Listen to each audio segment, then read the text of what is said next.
Mi alma y ser se conmueven al ver el discordante desfile de cientos de millones de personas que deambulan de aquí para allá, de arriba para abajo, sin ninguna seguridad de cuál será su propósito aquí en la tierra. Muchos de ellos caen siendo presa fácil del vil existencialismo, que como carcoma corrompe el alma hasta llenarla de desaliento, dejándola sin una pizca de esperanza. Más aún, al enfrentar las duras circunstancias de la cotidianidad, sin haber logrado la debida preparación para obtener una sólida base económica de subsistencia y con responsabilidades que cumplir. Tal conmoción alcanza de manera frenética el agudo clímax de desorientación al ver el desbordante auge del mal cada vez más intimidante, en medio de una sociedad que supone haber alcanzado un alto grado de civilización. Parece ser que la brújula de la sociedad del siglo XXI se ha averiado, mis amigos, y ya no señala más el norte. Esta misma sociedad ha tratado de encontrar el consuelo en las tradiciones y costumbres heredadas de sus ancestros. Y ni aun eso le ha servido para encontrar la verdadera paz de su alma y espíritu. El camino de moralidad que ha tomado la sociedad del mundo actual es en verdad, aunque parezca lo mejor, no es siempre lo debido, ya que no todos sus integrantes la practican y la viven. El vivir por reglas de control ético no es nada más que un método que de alguna forma se perfila a conseguir el fin deseado para estabilizar la actitud moral del hombre. Esta acción resulta ser al fin solo un efímero paliativo que, si bien es cierto, surtirá un efecto nada menos que analgésico basado netamente en el esfuerzo humano, que es por cierto de muy corta duración. Entonces, los progenitores de la sociedad actual son aquellos que hace 4 siglos dejaron la verticalidad de Dios, quien es soberano y causa de todas las cosas. Mis amigos, me refiero específicamente a la generación del siglo XVII, casi a finales de la Edad Media y comienzos de la Edad Moderna. Con esto dieron paso al racionalismo, filosofía centrada en el desarrollo de la mente humana que daría a luz el vil humanismo, que logró destruir la fe de casi la mitad de la raza humana en aquel entonces. Su postulado decía que la razón impulsada por la mente humana era soberana por su gran capacidad de imaginar para crear cualquier cosa, bajo la premisa de que esto lo prueba el desarrollo científico. Amigos, realmente el único remedio que tiene la raza humana y su sociedad en conflicto hoy mismo es aquel de abrazar de nuevo la fe en el único Dios que sus padres abandonaron hace siglos, volviendo a las raíces de la santa palabra de Dios, inherente e inmutablemente perfecta, y todo lo que de ella está registrado en los cánones de la historia. El Dios infinito jamás desprecia a sus seres creados, a quienes ama con inconmensurable amor, y está siempre listo y dispuesto a perdonarlos y guiarlos de vuelta hacia su incondicional hogar. El gran dilema de este asunto es que muchas personas no entienden por qué existe tanta irracional controversia en el mundo de hoy. Por consiguiente, resulta lógico resaltar que no importa de qué raza o estirpe, color, lengua o credo sea el ser humano. Todos nosotros estamos inmersos bajo la influencia de 2 grandes compendios de moral universal que nos dan el aval de reconocer que existe el bien y el mal de alguna manera, puesto que todo ser humano ha llegado en un momento a rebasar lo que se conoce como la edad de la conciencia. Pero de pronto salta a la mente una interrogante que considero precisa y al punto en relación a esto último. ¿A qué edad puede el niño discernir o distinguir lo que es bueno de lo que es malo? Bueno, definitivamente por lo que yo puedo recordar de mi niñez. Esto se da a partir de los 5 años de edad. Entonces, a esa edad, todo niño adquiere ya conciencia de lo que es bueno o malo. Por consiguiente, más allá de lo que ha sido especificado, debo acotar que existe en todo ser humano una voluntad ajustada a cierta edad, mis queridos amigos, damas y caballeros. Aparte de la conciencia, y esta oscila entre la edad de los 14 a los 18 años. Y esto es lo que todos nosotros conocemos como la maravillosa etapa de la vida adolescente. Damas y caballeros, muy buenos días. Reciban un saludo cordial de su amigo, servidor, el evangelista Wilson Pesantes. Desde la ciudad de Cuenca, localizada en la maravillosa zona sur de esta bella nación ecuatoriana.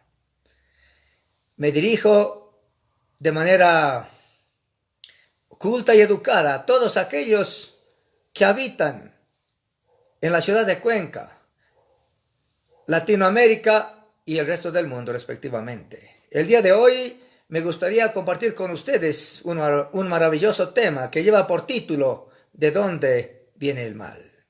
Eso es lo que estaremos estudiando a través de nuestro programa Una Voz de Esperanza aquí en mi página oficial de Facebook en este maravilloso día domingo. No sin antes levantar una palabra de oración para que sea el Espíritu Santo, la tercera persona de la Santísima Trinidad, quien les hable a ustedes a través de mí. Señor Todopoderoso, gracias por este nuevo día de vida en el cual tus misericordias se renuevan, porque solo tú eres digno. Eres el único que guarda el pacto y la misericordia por 1000 generaciones para aquellos que aman y guardan tus mandamientos. Señor, bendice a las personas que verán y escucharán el programa durante esta hora, y que seas abriendo su corazón y su mente para que sea tu palabra la que penetre allí y los convenza de pecado, de justicia y de juicio. Los convenza de entregar su voluntad para que tú remuevas el pecado original del que habla Romanos capítulo 5 verso 12. Gracias, Señor. Gracias porque estamos plenamente conscientes de que no hay justo ni aún uno, de que no hay nadie quien haga lo bueno por sí mismo, de que el hombre y su naturaleza son caídos absolutamente y que con ella van camino al infierno. Y tú mandaste a tu Hijo Jesucristo para que nosotros seamos librados de ir a ese lugar. Gracias, Señor, en el nombre de Jesús. Amén. Bien, el presente estudio, como ustedes ya saben, ha sido elaborado a través del método de bosquejo bíblico o ensayo bíblico. Y está basado en el libro de Ezequiel, uno de los antiguos profetas mayores del Antiguo Testamento, capítulo 28, versos del 12 al 19, respectivamente. Bien, aquí veremos el origen del mal. ¿De dónde viene todo este acto de controversia que nosotros vemos suceder alrededor del mundo, en nuestro país, en nuestra ciudad, a diario? ¿Qué es lo que mueve a las personas a actuar de manera tan desmedida, de manera tan irresponsable, a creerse los dueños de aquello que no les ha sido otorgado, a creerse con el poder de empuñar un arma y quitar la vida a otra persona o despojarlo de sus pertenencias? Y no pasa nada absolutamente, según ellos. El hombre del presente necesita hacer un alto en su modo de vivir respecto al mal y meditar de manera profunda para descubrir si el fin del camino en el que transita es acertado o incierto. Para verificar aquello, debe hacer una exhaustiva revisión de sus prioridades y constatar cuán efectivas han sido hasta ahora. ¿Y cómo está su vida delante de Dios? Es mi pregunta. ¿Se ha hecho usted este examen de conciencia? Entonces empezamos después de este maravilloso enunciado de apertura.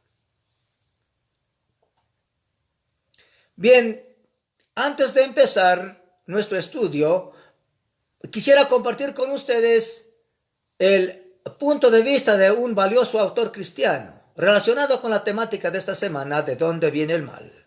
Revisaremos y analizaremos brevemente el artículo del autor Hernán Sauceda, que publicó este artículo en el año 2014 y veremos la página 10 de este artículo, que lleva por título La primera guerra en el cielo, la rebelión en el cielo y el origen de Satanás. Veamos quién era este personaje primero antes de ser llamado Satanás. Todo esto con el objeto de ver si podemos aclarar en algo este dilema. Si podemos descubrir cuáles son las raíces, las bases que acondicionan al hombre a vivir una vida de total rebeldía y desobediencia por algo que no ve y que no siente, pero que siempre está ahí, ya sea el bien o el mal. Dice el autor, para empezar su artículo, la historia humana ha estado llena de escenas de guerra y todas las personas han experimentado conflictos. Pero para entender el origen del mal debemos viajar al pasado, dice el autor, a la primera guerra en el universo. Subrayamos la palabra universo. ¿Por qué ha puesto aquí el universo si todavía no existía? Porque esta guerra no ocurrió en la tierra, tampoco existía la tierra. Dios no había hecho todavía la tierra. Antes de que nuestro mundo existiera, él mismo lo dice, hubo una guerra en el cielo. Hasta las palabras guerra en el cielo, entre comillas, suenan como la última paradoja, dice el autor, y es casi inimaginable para todos que pudiera haber batallas y conflictos entre las creaciones perfectas de Dios allá en el paraíso. Nuestra historia comienza hace tiempo en la misma capital del universo, en un lugar llamado cielo, dice el autor, que estaba lleno de seres angelicales que amaban hacer la voluntad de Dios, bajo el justo y amoroso gobierno del Creador. Todo el cielo disfrutaba de una existencia de felicidad y dicha perpetua. El príncipe supremo del cielo y comandante de los ángeles era el todopoderoso y amoroso Hijo de Dios, mejor conocido con el nombre que tomó cuando vino a la tierra, Jesús, el Señor de gloria. Él era uno en propósito y mente con Dios el Padre, dice el autor en su primer párrafo. El cielo, bajo el mandato compasivo del Padre, Hijo y el Espíritu Santo, probó ser un maravilloso lugar de paz y alegría. Para llevar a cabo las órdenes de Dios, la Santísima Trinidad estaba rodeada de un océano virtual de innumerables espíritus ministradores, llamados serafines, querubines, arcángeles y ángeles, o mejor conocidos como la clase de los ángeles. Estas poderosas e inteligentes criaturas descubrieron su mayor alegría al cumplir las órdenes del Todopoderoso. Pero Dios creó un extraordinario ángel para servir como líder de la multitud celestial entera. La Biblia nos dice que su nombre era Lucifer, que significa portador de luz, acota el autor, Hernán Sauceda. Este querubín fue el más grande ser creado por Dios y tenía la posición más cercana al trono de Dios y estaba directamente bajo la autoridad de Jesús.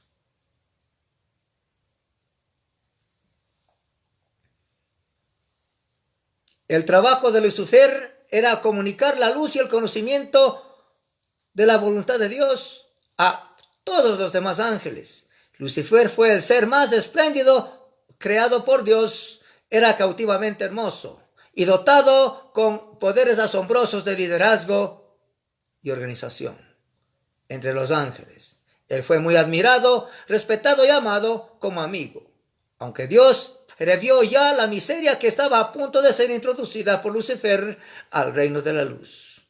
Lleno de sabiduría y acabado de hermosura, dice la Escritura, de toda piedra preciosa era tu vestidura. Perfecto eras en todos tus caminos desde el día que fuiste creado, hasta que se halló en ti maldad, dice el profeta Isaías en uno de sus capítulos, que ya estaremos viendo luego del artículo. Cuando Lucifer pudo darse cuenta de su belleza y poder, su corazón comenzó a cambiar gradualmente. Permitió que su enfoque se alegre en sí mismo, alejándose de Dios, y dirigió su amor hacia sí mismo como una especie de narcisismo, Tal vez nunca entenderemos el cómo y por qué estas semillas de rebelión germinaron en su corazón. Pero el profeta Isaías nos da una visión del pensamiento de Lucifer, otro de los profetas mayores del Antiguo Testamento. Como caíste del cielo, oh lucero, hijo de la mañana. Cortado fuiste por tierra, tú que debilitabas a las naciones. ¿Qué naciones? Tú que decías en tu corazón, subiré al cielo en lo alto, junto a las estrellas de Dios, levantaré mi trono. Sobre las alturas de las nubes subiré y seré semejante al Altísimo. Isaías capítulo 14, versos del 12 al 14, que también estaremos viendo en el estudio. Lucifer gradualmente comenzó a codiciar el poder de Dios, pero no su personalidad. Al pensar en sus propias habilidades y belleza extraordinarias, los cancerosos tentáculos del orgullo y autoadmiración cautivaron su mente y su conciencia. Este resentimiento y envidia finalmente los llevó a violar la santa ley moral de Dios y a rebelarse contra el supremo gobierno eterno. Lucifer sabía que si iba a compartir el poder y estatus de Dios, necesitaría apoyo. Así que se puso a trabajar duramente. Comenzó de manera tortuosa a circular entre los ángeles, tratando de plantar semillas de duda y descontento con respecto al liderazgo de Dios. Al mismo tiempo, sutilmente hacía notar algo de sus propias habilidades. Él insinuó, dice el autor Hernán Sauceda, que Dios abusaba de su poder divino y sus leyes restringía la verdad y la libertad y felicidad de sus criaturas. Con su razonamiento audaz y su poder sin igual de influir, de manipular, Lucifer llegó y logró persuadir a un gran número de ángeles de unirse a su motín. Tal vez se pregunten, ¿cómo es que tantos ángeles inteligentes pudieron ser embaucados para seguir a este desertor? Tengan en cuenta que hasta ese punto ningún ángel había escuchado jamás una mentira. Y en esta temprana etapa de la rebelión, los ángeles no se dieron cuenta de cuán obsesionado estaba Lucifer en adquirir la posición de llegar a ser Dios. No sabían que finalmente planearía la tortura y asesinato del Hijo de Dios allá en la cruz del Calvario, donde él murió. Y en un intento por subir a su trono, extrañamente Lucifer pensó que podía ocultar sus verdades de la mente eterna de Dios. Ay de los que se esconden, acota el autor con una frase bíblica. Ay de los que se esconden de Jehová, encubriendo el consejo, y sus obras están en tinieblas, y dicen, ¿quién nos ve y quién nos conoce? Ha tomado la frase de Isaías, capítulo 29, verso 15.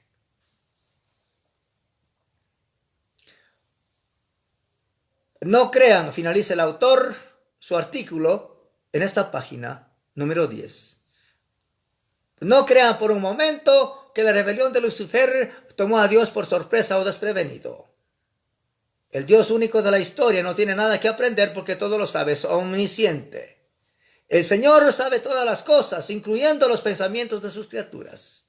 Él entendía exactamente lo que estaba pasando por la mente de su ángel maravillosamente creado, Lucifer. Y en armoniosa piedad, Dios advirtió al descarriado ángel del peligro, pero al fin el orgullo y amor propio no le permitieron a Lucifer arrepentirse. Y allí estaba su pecado y condenación. Así que eligió la rebelión total contra Dios en vez de la humilde obediencia. Empecemos. Esto es lo que dice el artículo de Hernán Sauceda.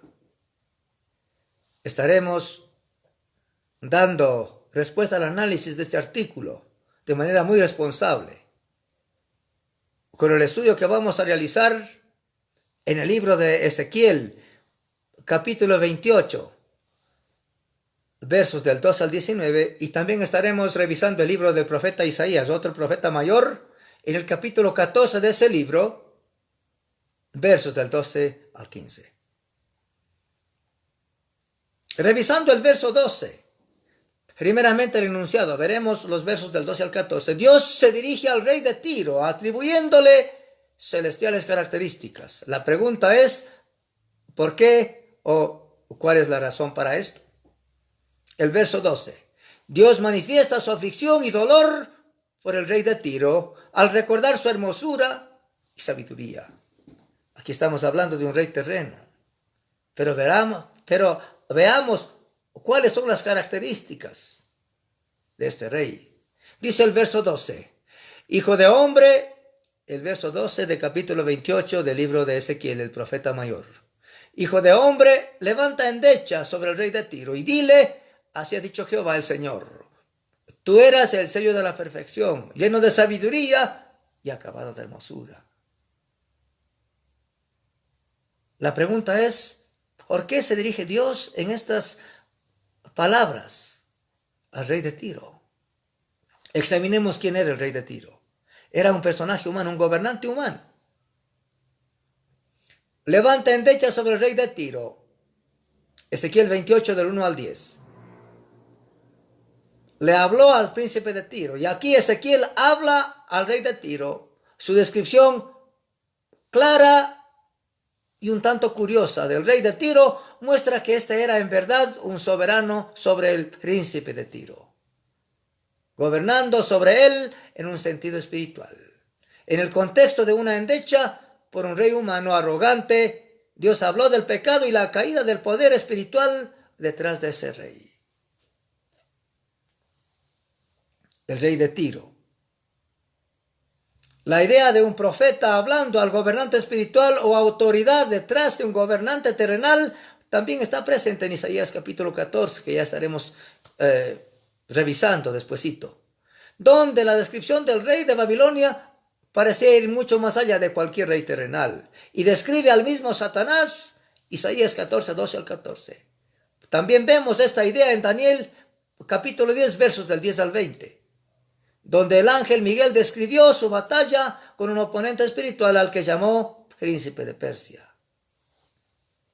Al ver los pensamientos y caminos de ese monarca, percibió claramente detrás de él la fuerza motivadora y la personalidad que lo impulsaba a oponerse a Dios mismo. En resumen, vio la obra y la actividad de Satanás a través de este rey, a quien el rey de Tiro estaba emulando de tantas maneras.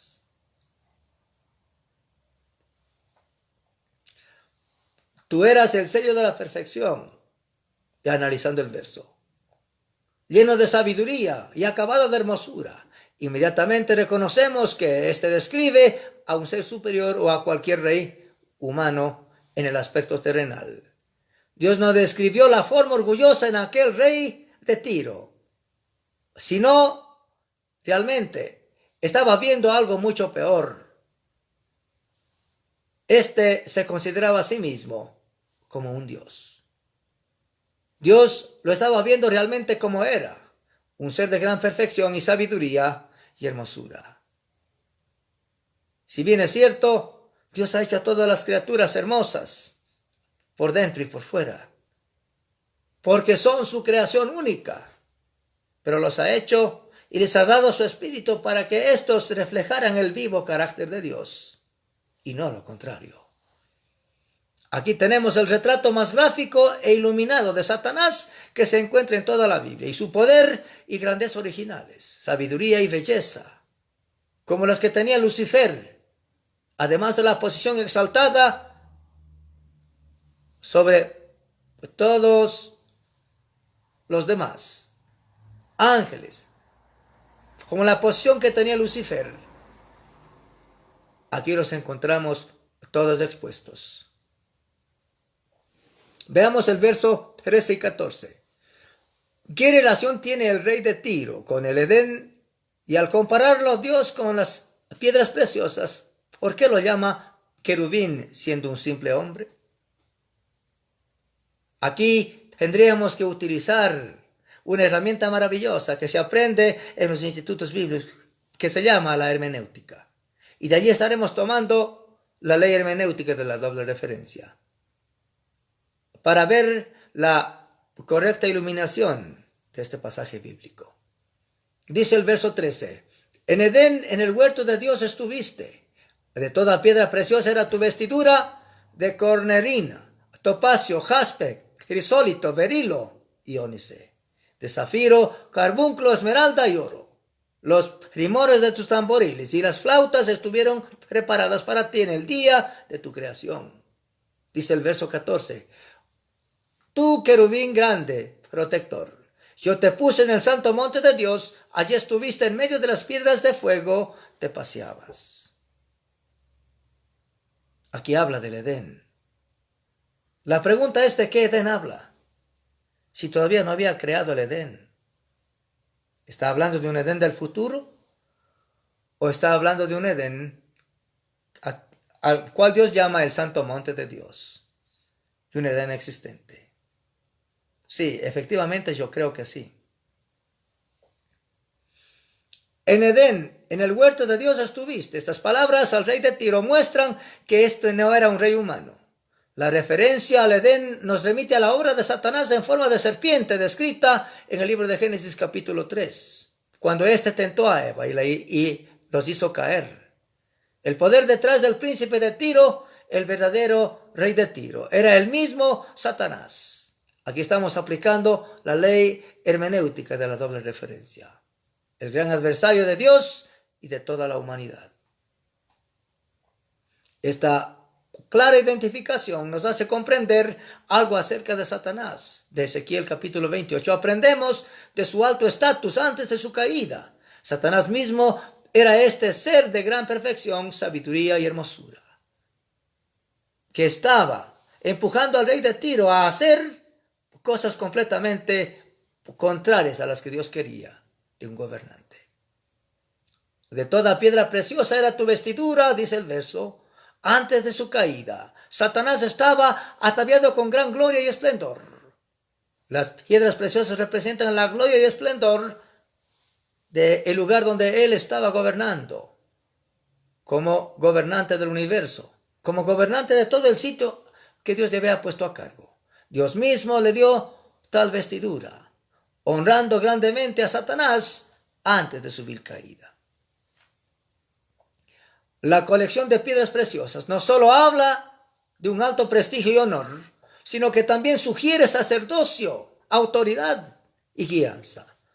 Porque muchas de estas piedras también se encontraban, recuerden ustedes, en la nación de Israel, en el sumo sacerdote Aarón, en el pectoral del juicio que él llevaba en su pecho. Y en su pecho llevaba a los 600,000 israelitas. Esto está en el libro de Éxodo capítulo 28, versos del 17 al 20, respectivamente. Las piedras preciosas enumeradas en este versículo son similares a las del pectoral del sumo sacerdote Aarón. El orden es diferente aquí en Ezequiel, que incluye solo 9 de las 12 piedras de Éxodo 28, 17 al 20. La Septuaginta inserta las 12 piedras de Éxodo 28 en Ezequiel 28, capítulo 28, verso 13. Matthew Poole describió las piedras preciosas de esta manera: cornerina de un rojo y algunos dicen que es rubí, topacio de un verde amarillento, crisólito de color claro, acuoso, chispeante, el berilo de un color verde mar. El mejor, el ónice, se asemeja a la blancura de la uña de la mano de un hombre. El jaspe de diversos colores, pero el mejor verde. El zafiro del color del cielo azul. El esmeralda, verde intercalado con manchas doradas. El carbunclo del color de la llama. ¡Qué maravilla!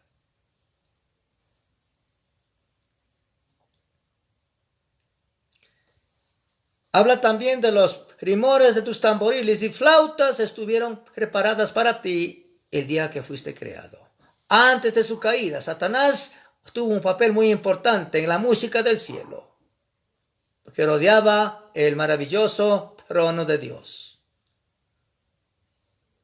También menciona los instrumentos de cuerda asociados con Satanás antes de su caída. Era un experto en el dominio musical, en el dominio de la adoración y también de la logística, la organización. Algunos toman esto para decir que Satanás era el líder de la adoración en el cielo, porque hay canciones de adoración mencionadas en la Biblia. El libro de Job capítulo 38 verso 7 lo dice, y también el Apocalipsis capítulo 5 verso 9, y otros capítulos más de este libro, como el capítulo 14 verso 3 y el capítulo 15 verso 3 del libro de Apocalipsis. Tú, querubín grande, protector. Esto nos dice que Satanás antes de su caída era uno de los seres angelicales privilegiados que rodeaban el trono de Dios. Generalmente los querubines fueron vistos antes en Ezequiel 1, también en el jardín del Edén, guardando que Adán y Eva no ingresen nuevamente al jardín. Entonces los querubines que rodean el trono de Dios lo cubren con sus alas, representando el propiciatorio de Éxodo 25:20 y 37:9. La representación del trono. La representación del trono de Dios. Satanás era uno de esos querubines protectores. Yo te puse en el santo monte de Dios. Esto nos dice que Satanás antes de su caída tuvo el gran privilegio de ser establecido por Dios. La avaricia o la ambición no ganaron su posición. Dios le dio esta posición única de gran belleza, sabiduría, atavio y habilidad musical como el querubín grande y protector que estaba a cargo de todo. Era de alguna manera el jefe de casi todo el cielo después de Dios. Hablemos un poco de las piedras. Las piedras preciosas de fuego probablemente describen algún adorno o tal vez describen los seres angelicales conocidos como serafines, descritos en Isaías capítulo 6 verso 2. En el año que murió el rey Usías vio al Señor sentado en un trono alto y sublime. Alrededor había serafines y con sus alas cubrían el templo. Con dos volaban. Eso dice Isaías capítulo 6 verso 2. El nombre serafines, que es la clase angelical más alta en el rango angelical, literalmente significan ardientes o de fuego. Y el contexto de Isaías 6 sugiere que este era otro nombre para los querubines que rodeaban el maravilloso trono de Dios. Espero que esta explicación les sirva a ustedes, mis queridos amigos. Estamos buscando el origen de más o menos dónde viene todo el mal que estamos sufriendo, por el cual Jesucristo ya pagó en la cruz del Calvario. Entonces la pregunta es, ¿qué está pasando? ¿Qué está pasando con la humanidad que está tan desenfrenada? ¿Será que se están cumpliendo los tiempos bíblicos? ¿Será que se está cumpliendo lo que Dios dice que sucedería antes de que venga el día grande y admirable? Día de oscuridad, día de tormento y no de gozo para muchas naciones. ¿Será que estamos a las puertas de ese día? Nadie lo sabe. Pero debemos estar preparados. Veamos los versos del 15 al 19.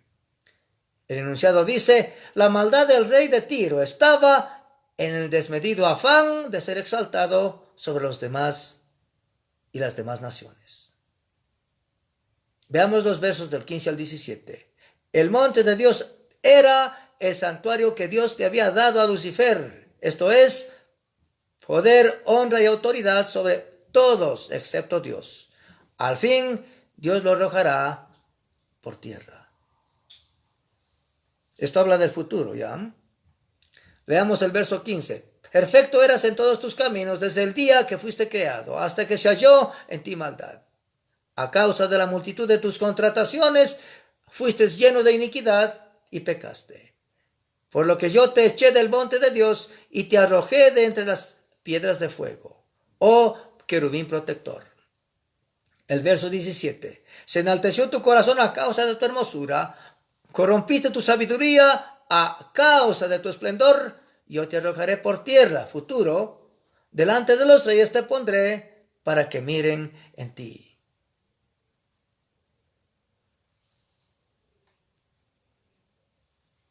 hasta que se halló en ti maldad, dice el verso 15. Satanás disfrutó de este lugar de gran estatus y honor hasta que algo sucedió. Hasta que se halló en él maldad. Yo quiero explicar esta parte. Dios hizo a Lucifer y a todos los ángeles con libre voluntad. Con la libre voluntad, con la libre capacidad de elegir y tomar decisiones, como la que había hecho al hombre.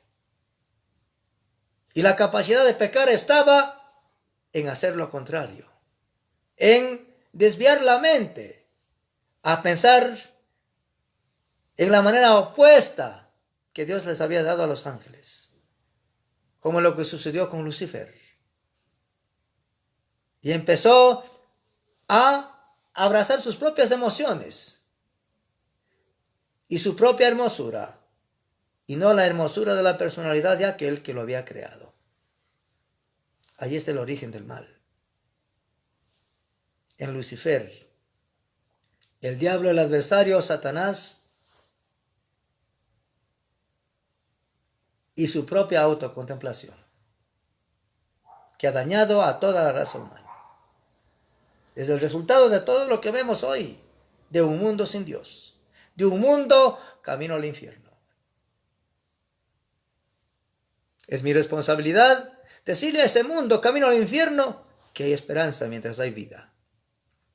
Los siguientes versículos describirán algo de la naturaleza de esa maldad, como lo hace Isaías capítulo 14, versos del 12 al 15. Ezequiel aquí nos habla de la fuente de la maldad, el mismo Satanás, que decidió en su mente, en su libre albedrío, violar la santa ley moral de Dios y no arrepentirse. El rey de Tiro es solamente un reflejo. Al aplicar la ley hermenéutica de la doble referencia, vemos que detrás del rey de Tiro es Satanás, el que impulsa, el que fomenta la mente y la acción pérfida de explotar a las naciones y destruirlas. Entonces, no fue puesta en él por Dios. Dios es solamente bondad. El pensamiento de Dios es la luz de la mente eterna. El pensamiento de Dios es solo rectitud y su deseo solamente el bien. Lo dicen los proverbios.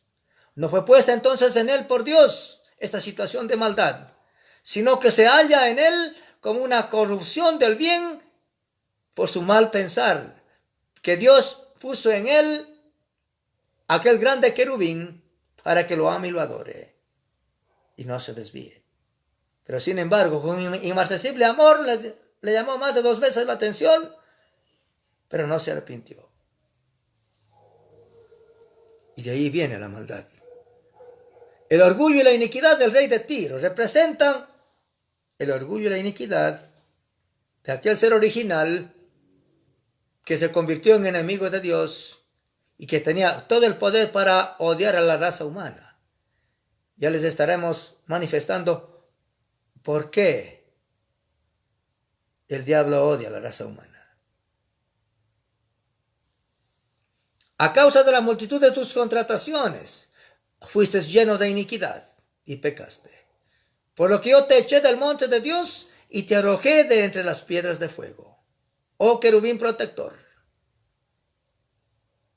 Se enalteció tu corazón a causa de tu hermosura. Corrompiste tu sabiduría a causa de tu esplendor. Yo te arrojaré por tierra, tiempo futuro. Delante de los reyes te pondré para que miren en ti. Con la multitud de tus maldades y con la iniquidad de tus contrataciones, profanaste tu santuario. El santo monte de Dios, donde él había sido puesto, era su santuario. Pues saqué fuego de en medio de ti, el cual te consumió, y te puse en ceniza sobre la tierra a los ojos de todos los que te miran. Todos los que te conocieron de entre los pueblos se maravillarán sobre ti. Espanto serás y para siempre dejarás de ser. Dejará de ser ese querubín santísimo, ese querubín maravilloso, lleno de esplendor y de hermosura, quitado de las piedras de fuego, de en medio de los ángeles, los serafines, los arcángeles y los querubines, compañeros suyos. Despojada de su gloria y del poder real, auténtico, ha llegado a ser como la nada. Dios es el Dios que abate la maldad con su grandioso poder del bien, que lo consume. A causa de la multitud de tus contrataciones fuiste lleno de iniquidad y pecaste. Expliquemos un poco esto. Debido a que aquí se habla de Satanás como el rey de Tiro. Dios habló de los pecados de Satanás en los mismos términos que los pecados del rey de Tiro. Entonces sabemos que durante la aplicación de la ley hermenéutica de la doble referencia, podemos ver a Satanás detrás del rey de Tiro. Entonces este rey estaba poseído por este malvado ser. Tiro era una ciudad de estado altamente comercial, enfocada solo en obtener ganancias para sí, sin importar a cuántos pisotee, sin importar a cuántas naciones oprimiera. Era solo para él el pensamiento singular y del resto no me interesa. Era la política de pensamiento de esta nación. La multitud de contrataciones de Satanás se encontraba en su espíritu competitivo. ¿Esto qué quiere decir? Su deseo de ser exaltado por encima de todos los cielos y ser igual a Dios. Y ese es el gran pecado.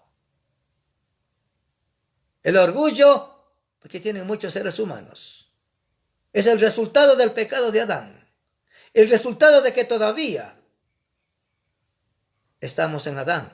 Esas personas todavía están en Adán y tienen el espíritu muerto. Necesitan de Jesucristo para que Él, por medio de su espíritu, reviva ese espíritu muerto, lo reactive y lo ponga, lo lleve al camino de Dios.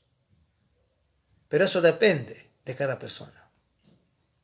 La multitud de tus contrataciones también se refiere a las prácticas desmedidas en el comercio, deshonestas de los líderes de Tiro. Eran un reflejo de los tratos deshonestos y engañosos del poder espiritual que estaba detrás de ellos. Pisotea y destruye, mata a cuantos puedas con tal de cumplir mi deseo, decía Satanás al rey de Tiro. Satanás era el padre de mentira. Lo dice Juan capítulo 8, verso 44.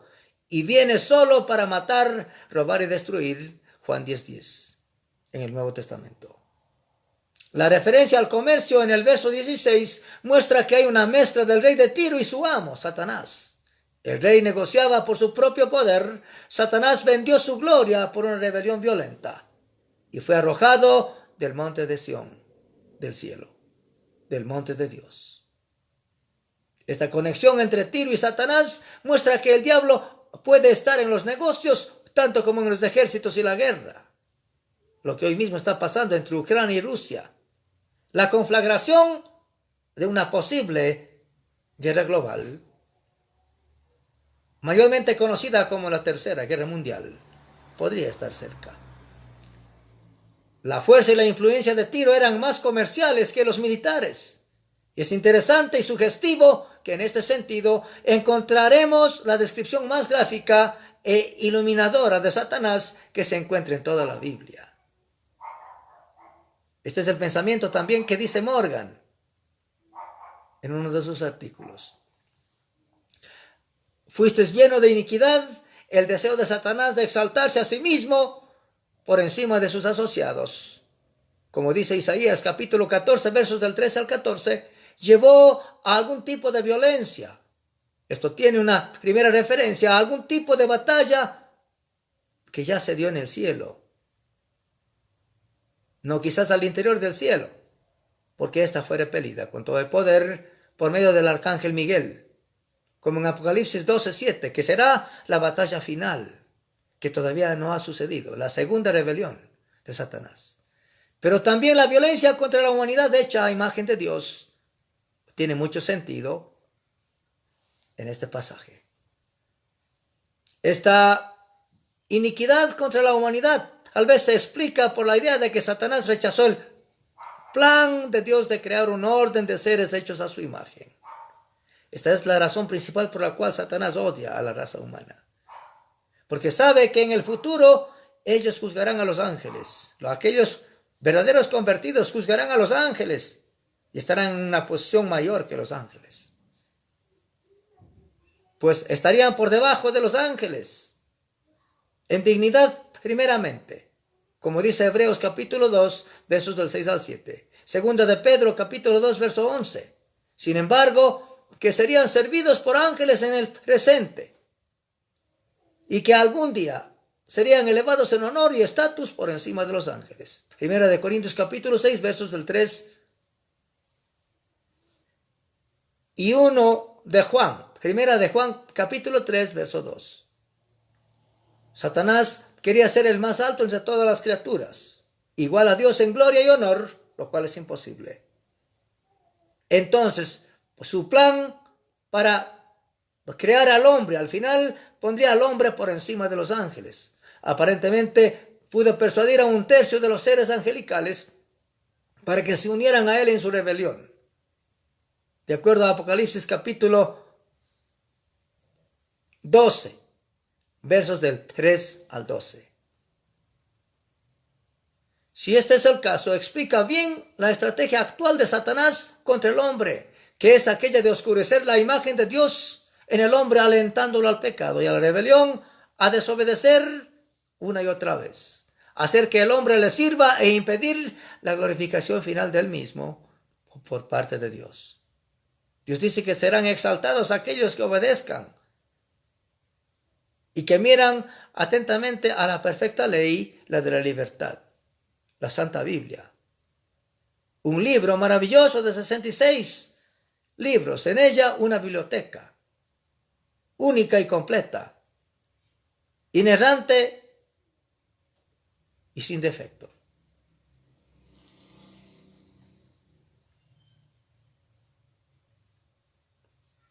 Yo oigo por ahí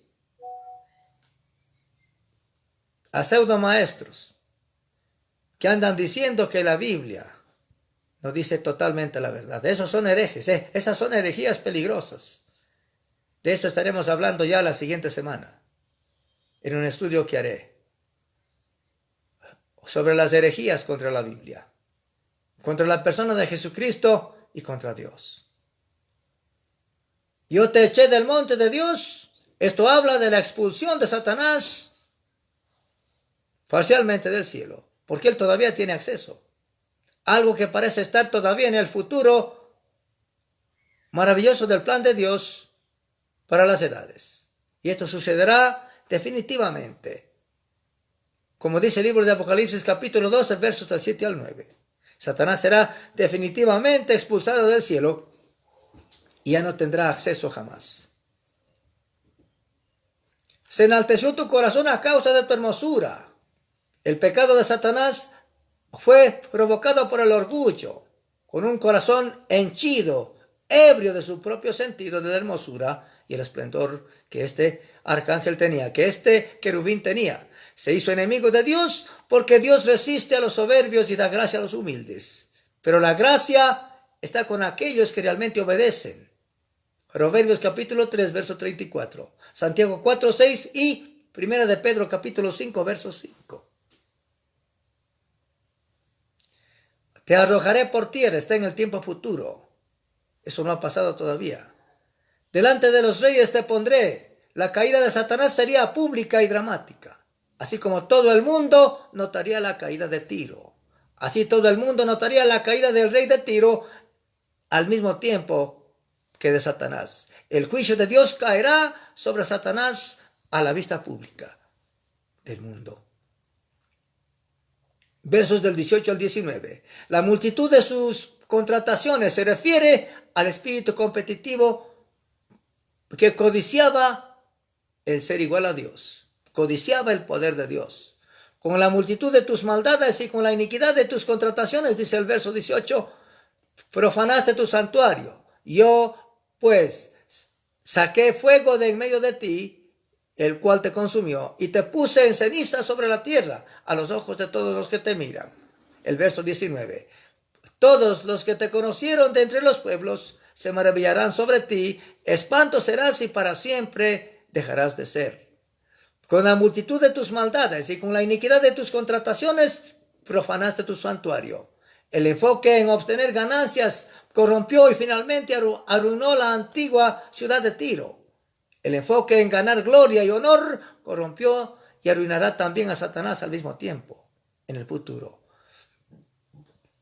Tiro se jactaba de numerosos santuarios y la maravillosidad de sus templos. Allá en Tiro eran la razón por la que los antiguos la llamaban la Isla Santa. Estos templos fueron profanados por el pecado del rey y por la ocasión para crear su propia destrucción. Espanto serás, al igual que la reacción de las naciones en Isaías 14 del 16 al 17. Ezequiel registra que las naciones estarán horrorizadas por el juicio que vendrá sobre Satanás. Se horrorizarán porque para ellos significará que ellos también serán juzgados. Y se horrorizarán cuando consideren cuán grandemente han sido engañados por esta bestia Satanás, llevándolos al lugar de su propia condenación, al infierno de fuego. Esto era cierto para Tiro de manera literal. Y por cierto, ya se cumplió. En lugar de ser objeto de adoración, serás objeto de horror. Y al final serás destruido con tu ciudad, de modo que no quede nada para que tu nombre esté en pie. Alejandro el Grande lo quemó por completo, como lo había hecho antes Nabucodonosor, dice Clark. Un día también será cierto para Satanás, que terminará en el mismo lugar con su gran poder e influencia como lo hizo con el rey de Tiro.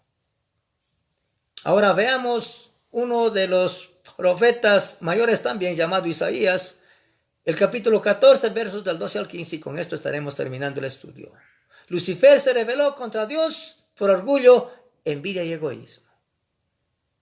Los versos 12 y 13 de este capítulo de Isaías. La estrategia actual de Satanás contra el hombre desde el remoto pasado hasta hoy es la de destruirlo. Como caíste del cielo, oh lucero, hijo del alba, dice el verso 12 de Isaías 14. Cortado fuiste por tierra, tú que abatías a las naciones. ¿Qué naciones? Tú que decías en tu corazón, subiré al cielo por encima de las estrellas de Dios, levantaré mi trono, y en el monte de la reunión me sentaré en el extremo norte. Como caíste del cielo, oh lucero, hijo de la mañana. Aquí el profeta identifica al rey de Babilonia como Lucifer, hijo de la mañana. Existe debate sobre si Lucifer es un nombre o un título. La palabra significa estrella de la mañana o estrella del día y se refiere a un objeto que brilla intensamente en los cielos. No importa si es un título o un nombre, este rey de Babilonia, alguna vez resplandeciente, ahora ha caído del cielo. En el hábito profético de hablar tanto de un cumplimiento cercano como de un distante, aquí el profeta a veces habla más del cercano que del distante. Este es un buen ejemplo de Isaías hablando más del cumplimiento distante y final. Es cierto que el rey de Babilonia, literal, brilló intensamente entre los hombres de su época y cayó tan fuerte y tan completamente como si un hombre cayera del cielo, desde un lugar muy alto, y se hiciera pedazos. Pero había un ser mucho más brillante que habitaba el cielo y cayó aún más dramáticamente. El rey de Babilonia espiritual, Satanás, por su desobediencia. Caíste del cielo, de hecho, son 4 las caídas que tendrá Satanás. Satanás cayó de glorificado a profano, de acuerdo a Ezequiel 28, 14 al 16. Esto es de lo que Jesús habló en Lucas capítulo 10, verso 18, cuando dice que vio a Satanás caer del cielo como un rayo. Y esta es la única caída de Satanás que ha sucedido y que es la primera. ¿A dónde ha caído? Fue expulsado de la presencia de Dios. Para Dios no es difícil crear un abismo en medio de su propio cielo y que ahí sea este ser malvado guardado en prisiones de oscuridad, como dice la Biblia. Y que luego de haber creado la tierra y el universo, lo ponga en el centro de la tierra. Para Dios nada de eso es difícil ni imposible y no estamos especulando. Satanás caerá de tener acceso de acuerdo a Job capítulo 1, verso 12, Primera de Reyes 22, verso 21, Zacarías capítulo 3, verso 1.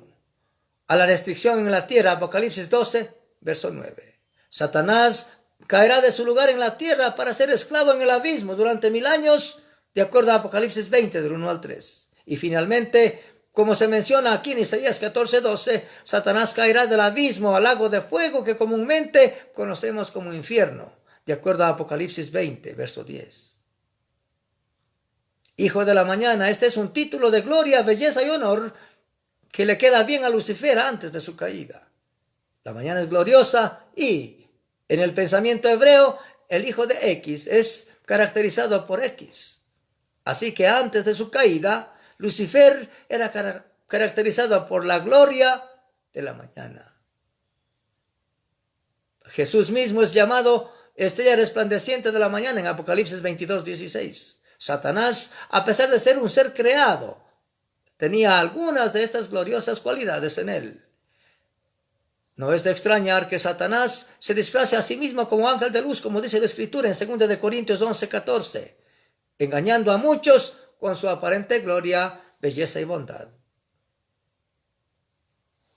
Cortado fuiste por tierra. Pero qué contraste. Este ser, alguna vez tan alto, luminoso, maravilloso y extraordinariamente bello, alguna vez así era. Tan radiante, y ahora ha sido cortado por tierra. Pues tú que decías en tu corazón, aquí Dios nos dice la razón detrás de la caída del rey literal y del rey espiritual de Babilonia. La caída fue provocada por algo que dijo, aunque es posible que nunca lo haya dicho con los labios, fue suficiente que lo dijera con el corazón. Tú que decías en tu corazón, dice la Escritura, aquí Dios nos dice la razón detrás de la situación que vemos. Yo haré el orgullo, la ambición egoísta y codiciosa, decía Satanás, la obstinación del rey de Babilonia. Se expresa poderosamente en 5 declaraciones, y esta es la esencia de una vida centrada y obsesionada en sí mismo. Subiré al cielo. Fue como si Satanás dijera, el cielo será mi hogar y mi lugar de honor perpetuo. Junto a las estrellas de Dios levantaré mi trono. Seré entronizado y seré exaltado sobre todos los demás seres angelicales. Ese era su deseo. Su deseo no estaba solamente con aquella idea de ser igual a Dios y recibir la misma honra y la adoración que Dios, sino más bien de estar por encima de todos aquellos que lo admiraban, como su jefe supremo, lo cual Dios no lo permitió, porque Dios no comparte su gloria con nadie. Los versos 14 y 15 de Isaías 14. Satanás es menos que un simple parpadeo en relación a la eternidad que Dios le ofrece al hombre. Dice el verso 14, sobre las alturas de las nubes subiré y seré semejante al Altísimo. Mas tú has sido derribado hasta el Seol, a lo profundo del abismo. Sobre las alturas de las nubes subiré, dice, seguiré elevándome incluso en el cielo hasta que todos me vean en mi gloria resplandeciente y seré semejante al Altísimo. Seré glorioso y seré igual a Dios, muy por encima de todos los demás seres creados. Ese era su deseo. Vemos en estas declaraciones no tanto el deseo de exaltarse a sí misma por encima de Dios, sino el deseo, vuelvo y repito, de exaltarse a sí misma por encima de sus compañeros. De este pasaje parece que el deseo de Satanás no era tanto el ser igual a Dios, sino que los de su mismo círculo lo vieran tan encumbrado, tan alto. Lucifer fue ciertamente un ángel glorioso, estrella de la mañana, hijo de la mañana, y también llamado el sello de la perfección, lleno de sabiduría y perfecto en belleza. El querubín ungido que se menciona en Ezequiel 28 del 12 al 14. Sin embargo, llegó un momento en que a pesar de toda su belleza y gloria, se apartó del corazón de Dios al querer exaltarse a sí mismo por encima de sus compañeros. En cambio, el corazón de Jesús dice, el estado de igualdad con Dios no es algo a lo que yo voy a aferrarme. Lo dejaré ir, abandonaré mi reputación, dejaré mi trono de gloria y mi corona, y seré como lo más bajo para ser exaltado. Esto se llama humildad eterna, humildad y sabiduría. Seré un sirviente, viviré humildemente entre los hombres como uno más, e incluso moriré de una muerte atroz, vergonzosa y humillante. De acuerdo al libro de Filipenses 2, del 5 al 8, en el Nuevo Testamento. Reflexionemos en esto, amigos.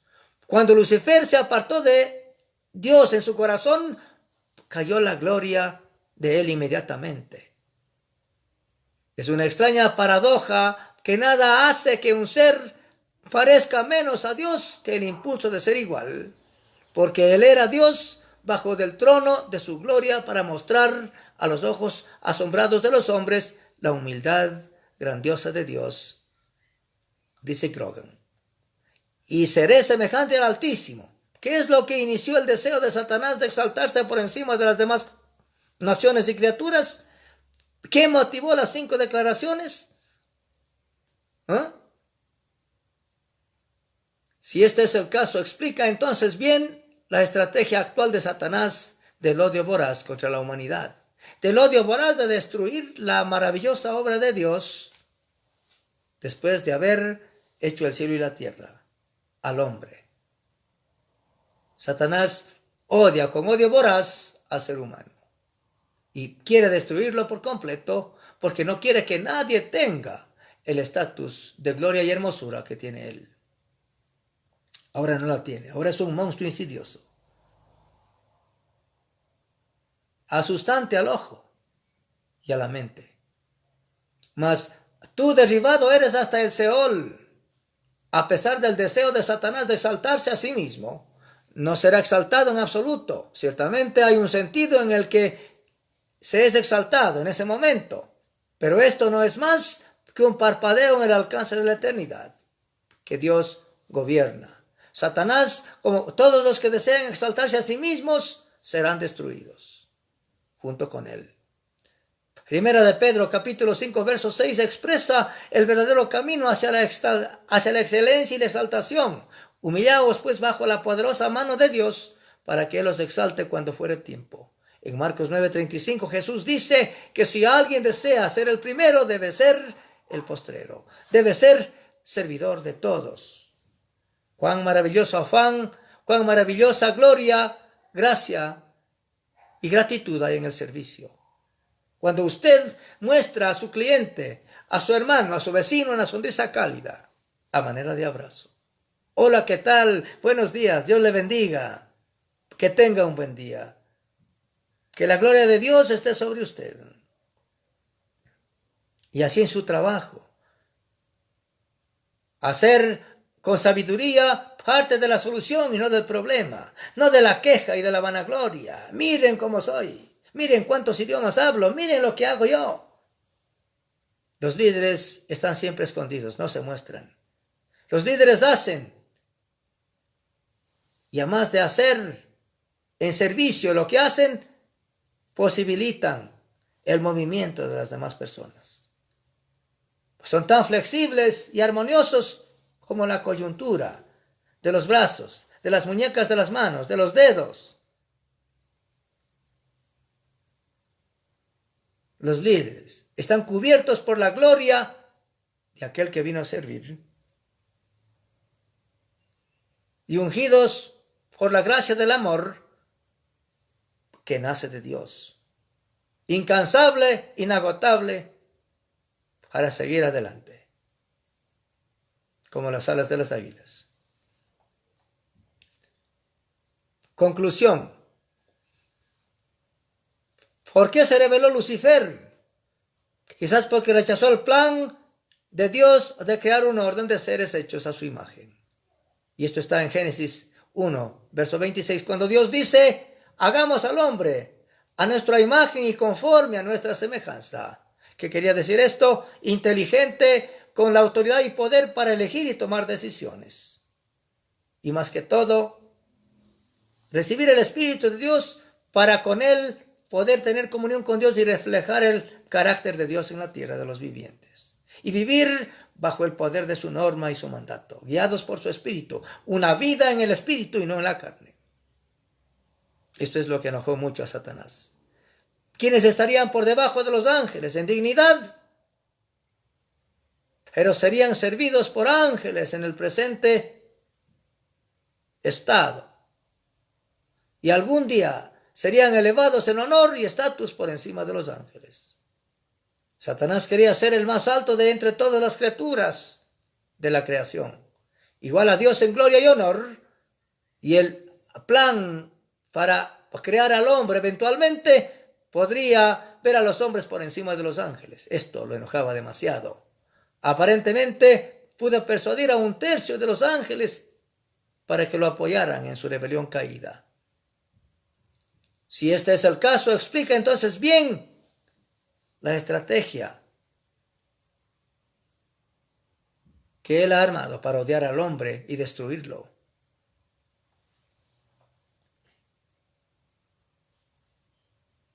Dios le dio oportunidad diciéndole: hijo mío, todavía hay oportunidad de que te arrepientas y regreses a mí.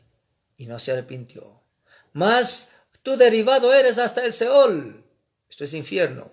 A pesar del deseo de Satanás de exaltarse a sí mismo, no ser exaltado en absoluto. Ciertamente hay un sentido en el que uno es exaltado en aquel momento. Pero esto ya no será más, dijo Dios. El verdadero camino a la exaltación está entonces en la humildad. Jesucristo vino a servir con humildad, con mansedumbre, con el vivo deseo de servir a otros, dejando de pensar en Él. Bajo la poderosa mano de Dios estamos nosotros humillados, para que Él los exalte en el tiempo postrero. Esto es lo que he tenido que compartir con ustedes, mis queridos amigos. Y les recuerdo, como siempre, en cada uno de mis estudios, si usted todavía está viviendo en Adán, esta es la oportunidad de ser trasladado de la familia de Adán a la familia de Dios y del reino de las tinieblas al reino de la luz de su amantísimo Hijo, nuestro Dios Jesucristo, el Mesías Salvador. Si usted desea, haga de todo corazón, con la viva fe, una oración para que Dios remueva y quite el pecado original con el cual usted irá al infierno, si muere así. Diga lo siguiente, desde su corazón: estimado Padre del cielo, en el nombre de Jesucristo vengo a ti, cansado este día, después de escuchar este maravilloso mensaje. ¿De dónde viene el mal? Señor, estamos atestados de males, y yo mismo estoy atestada de mal, porque he vivido una vida por mi cuenta, una vida sin Dios. Me inclino ante ti y te pido que vengas a mi corazón, te acepto como mi personal Salvador. Pido que venga tu Espíritu bendito y se mezcle con el mío y seamos uno contigo. Y que tú, Señor, restaures el cabo roto por Adán al original divino. Y que escribas mi nombre este momento en el libro de la vida y del Cordero, para que no tenga miedo al momento que tenga que partir de este espacio-tiempo. Gracias te doy, Señor, por escucharme. Lávame con tu sangre preciosa, sin mancha dame, que eternamente eficaz, y hazme un digno hijo que ha sido trasladado de la familia de Adán a la familia de Dios y del reino de las tinieblas al reino de la luz por medio de Jesucristo, el único mediador entre Dios y el hombre. En el nombre de Jesús. Amén. Muchísimas gracias. Se despide de ustedes Wilson Pesantes, su amigo y servidor. Hasta una nueva entrega. Buenas tardes.